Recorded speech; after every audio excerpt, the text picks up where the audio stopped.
Validating data and making illegal states unrepresentable is our second nature after the previous part. But having these nice value objects by themselves is quite pointless. Let's start taking steps towards implementing the application layer responsible for taking raw email and password strings from the UI to the authentication backend.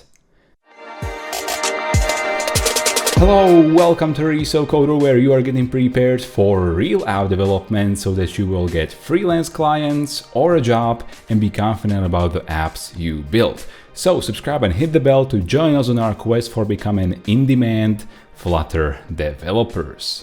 Before we can venture out into the world of the application layer, for which we have already created a folder, we first need to create an abstraction for the Firebase Auth and Google sign-in classes inside the domain layer. So this means we are still not going to actually implement or even touch anything which is related to Firebase directly. We are just going to sort of create a safe layer in between Firebase, which deals with real data, and our own nice domain layer, which is the core of our app.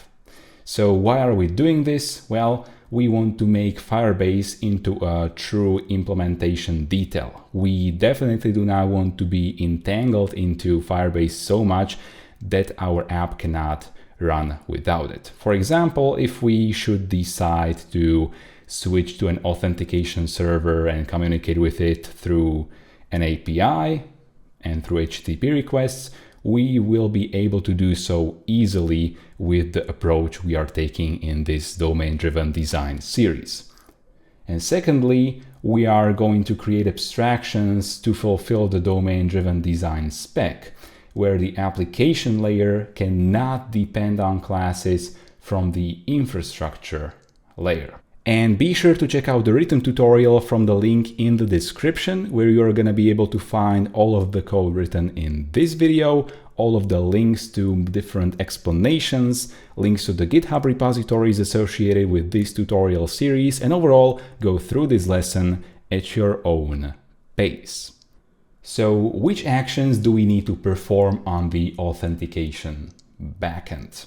In our case, that's going to be Firebase Auth and Google sign-in, but again, we are trying to abstract things, so I'm just going to call it authentication backend.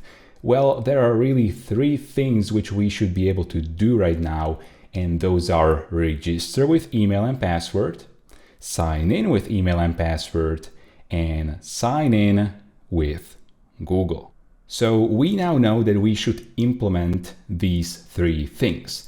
But we are still a long way from their actual implementation. I mean, we don't even have any Firebase plugins imported into the pubspec.yaml file yet. So we cannot even possibly implement the three aforementioned methods. But what we can do even now is to create an abstraction, and we are going to leave the implementation of these three register and sign in methods for later parts.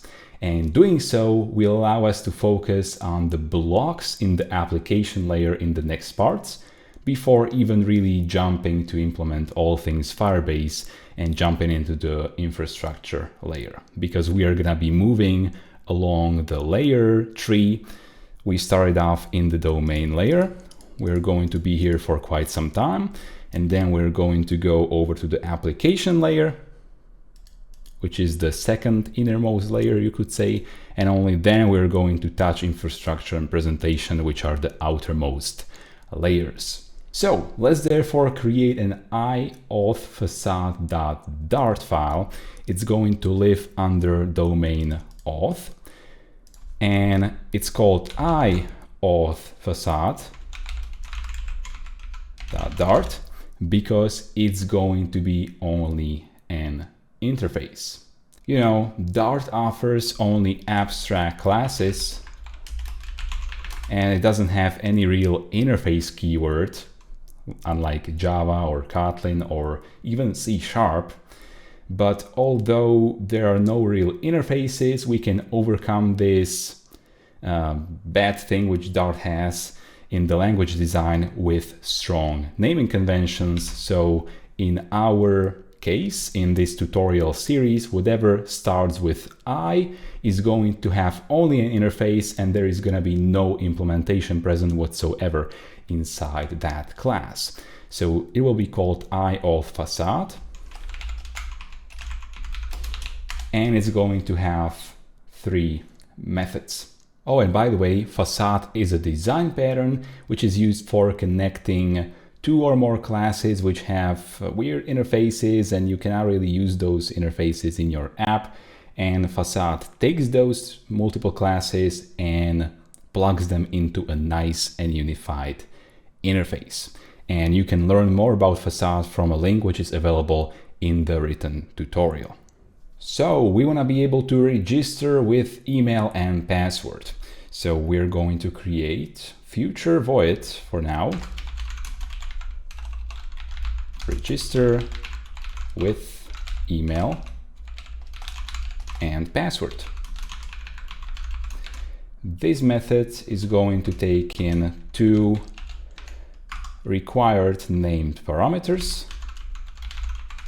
Let's import Flutter Foundation. I know you could also import meta.dart, but we are in Flutter anyway. We are not going to be migrating this to Angular Dart, so it's perfectly safe to depend on Flutter Foundation. No worries regarding this. If you want to, you can always use import meta.dart and you are going to be good to go as well. But just for the sake of simplicity, I'm going to import Foundation because that's what I can import automatically. Okay, so this method needs to take in an email address and a password. And because we are inside the domain layer, we are not just going to accept any sort of a string. No, we're going to use the email address and password value objects which we have created in the previous part. So the first parameter will be add required email address. The second one will be required, and I don't know why it tries to tell my name here for some reason. So required password. Okay, now we can just simply copy this method, which is for registering with email and password, and we are also going to have another one with the same signature, but it will be called sign in. And the last method, which will be here for now, is gonna be future void sign in with Google. It's not gonna accept any arguments because we do not need neither an email nor a password in order to sign in with Google. We don't need any parameters to be present over here. And also, if you take a look at the diagram in the infrastructure layer for which we have currently created an interface, there are only repositories. There is no word about facades. However, facades are on the same level as repositories. They still deal with raw data from data sources. In our case, when we implement this Auth facade using Firebase, we're going to be dealing with the Firebase Auth. But in addition to repositories, they also have the role of simplifying the interface of the contained classes. That's because, as I've already said in the beginning, once we start implementing this interface here, it's going to depend on Firebase Auth and also on Google sign-in classes. And so that we do not need to depend on multiple classes inside the application layer, we are just going to simplify the interface of 2 classes into just 1 class using Auth Facade. That's the role of Facade. Let's look at the return types of these methods now, because something doesn't play right here. Although you may think that the future void return type is perfectly fine, I find it quite disturbing, because how are we going to handle failures or exceptions? Well, we definitely do not want to catch around exceptions inside the application layer. If you look at the diagram right now, you see that the repositories, or facades in this case, receive exceptions. So we're going to catch exceptions inside Facade, but the Facade should then return a failure. It should not allow any exception to just pass through it, right? So just like we have created failures for indicating if a value object holds a valid or an invalid value, right? And we are using an either type as a union for the valid and invalid cases. We are going to also use the either type for unifying the valid, sort of, so non-erroneous and erroneous return types. Before we can start writing either inside this future generic parameter like this, we first need to know what sort of a failure we should return inside this either type, right? So let's create such a failure right now. And also I have just noticed that we are importing value objects.dart 2 times here. So let's just get rid of it. And we're going to import value objects like this just once. Okay. And let's create the authentication failure union. So under domain auth, we are going to create new file auth_failure.dart. And in here, we are again going to create a freezed union. So the structure of auth failure will be very similar to what we have going inside the value failure union. And let's think about the possible failures which can occur inside our authentication backend. We do not actually really need to know about what can go wrong precisely inside Firebase Auth, but knowing about the possible errors probably wouldn't hurt. And there is a link to the kinds of errors which can occur in Firebase Auth in the written tutorial. The failures which are going to be present inside the auth failure union, though, are going to be valid no matter what kind of an authentication backend we use in the end. So the first thing which can happen is that the user taps out of the third-party sign-in flow, for example, from Google Sign-In.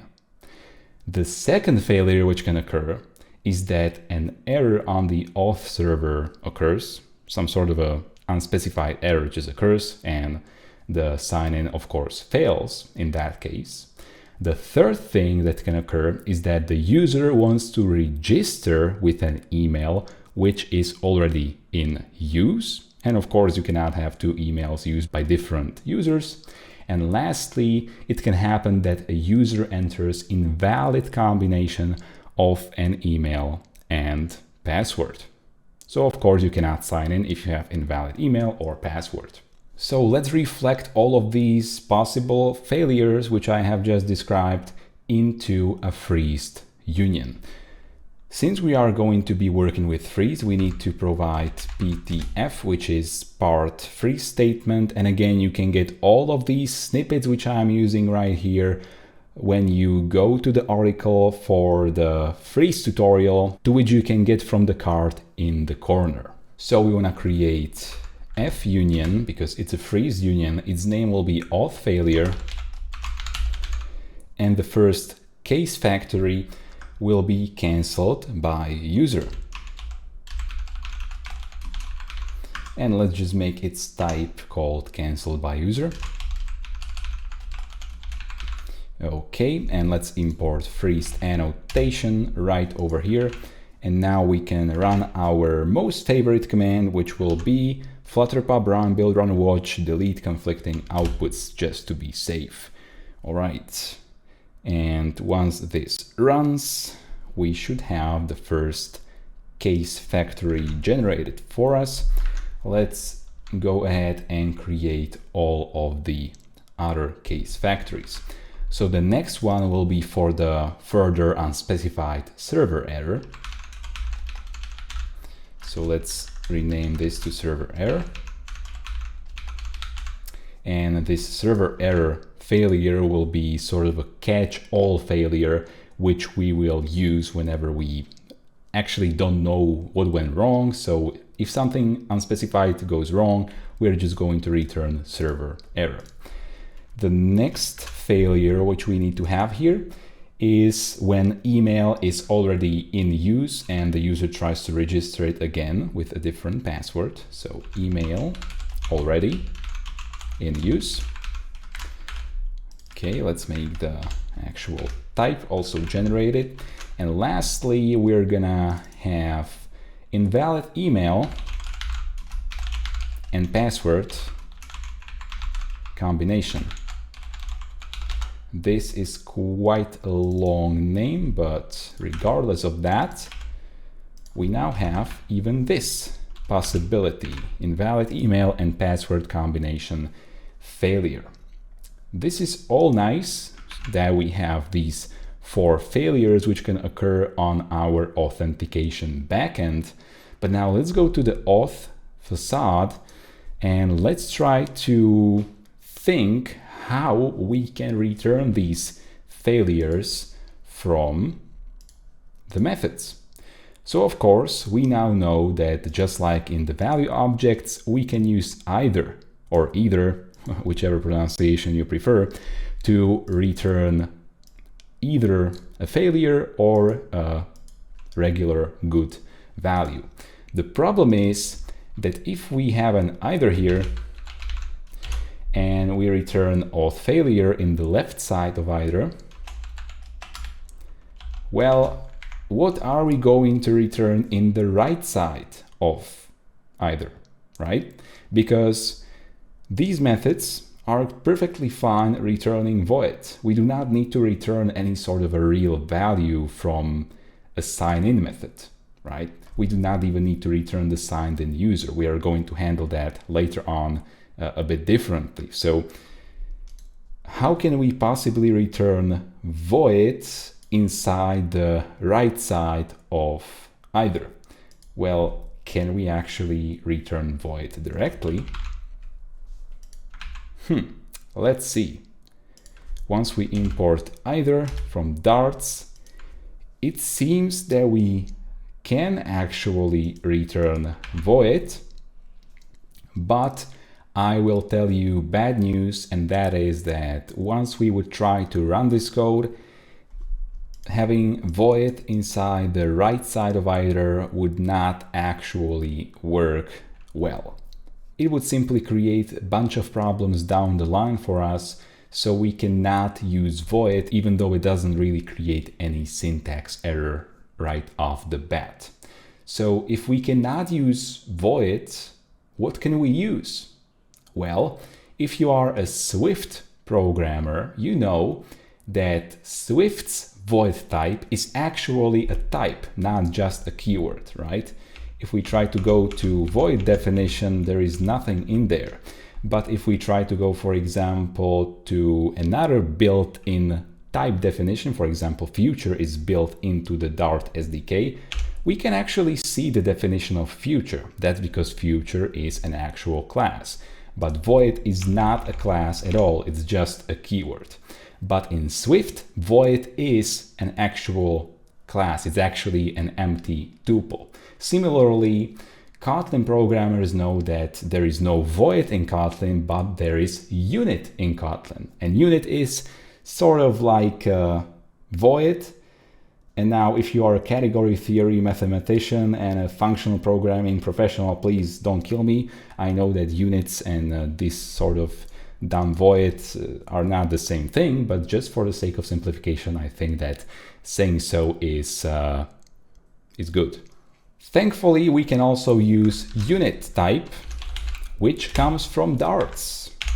If we take a look, it's sort of a empty tuple, right? At least it indicates to be so in the toString, just like in Swift. But regardless of how this unit is implemented, we know that this is a regular class, so we can actually have it as a type parameter of either. All right. That was quite a long explanation, but I needed to go through it and so that you understand why we cannot use void. That's because void is not a class in Dart, it's just a simple keyword. And now we can just copy this either and paste it into all of the other future type parameters. So now these functions return future of either an auth failure or unit, which you can also basically read void. So these either don't return any value or they return a failure. And what's perfect about this sort of a signature for a method is that even though now it may seem sort of an overkill to return unit, right, and all that for when the sort of correct value of a function is void, if the return type of a function is an actual value, so let's create some sort of a returns a value, right? Value string, for example. So if a function returns a string, there is nothing more simple than to change unit to string. And now we have converted this return type to hold either an auth failure or a string, and it was easy to do so, right? But when your functions or methods return void, you are going to change it to unit if you want that void to be present inside either.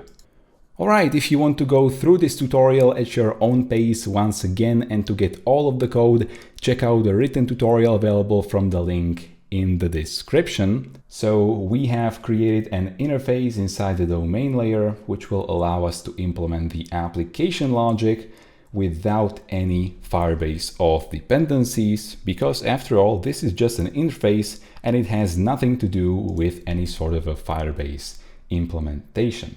And we have also thought through the different auth failures, and we have come to the conclusion that there are really 4 failures which we need to handle in our app.